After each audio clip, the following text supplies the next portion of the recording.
Now to the latest in the search for Cory Bigsby. After 5 days, the 4-year-old is still nowhere to be found. Tonight, his father is in the Hampton City Jail, charged with 7 counts of felony child neglect, unrelated to Cory's disappearance. We have live team coverage. Sarah Hammond will tell us about a shift in search efforts. But first, let's go to Angelique Arentalk. She talked to Cory Bigsby's attorney. Angelique, what have you learned?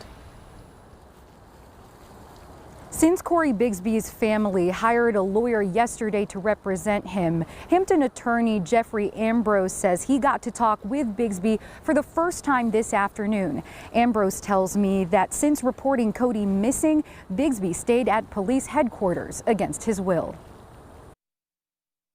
Before Cory Bigsby's arrest Thursday, he spent 4 days at Hampton Police headquarters. He is there voluntarily, and he is choosing to answer our questions. However, Bigsby's attorney, Jeffrey Ambrose, says otherwise.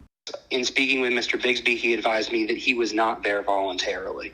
Ambrose tells me one of his next steps will be reviewing security video and interviews when available. I'm very anxious to review these materials to get some definition as to exactly what happened during those 4 days. Hampton Police stand by what they've said all week and sentiments from Chief Mark Talbot in a news conference Friday. He retired from a position of authority.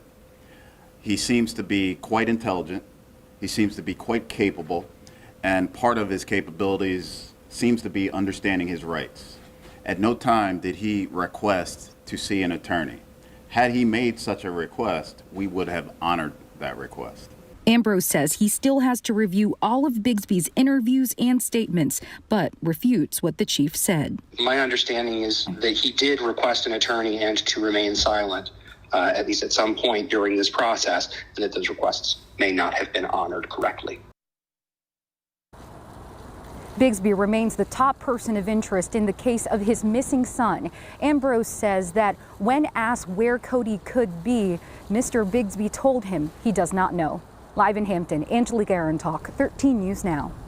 Cory Bigsby appeared by video for his arraignment this morning. He will be back in court on Tuesday for a bond hearing.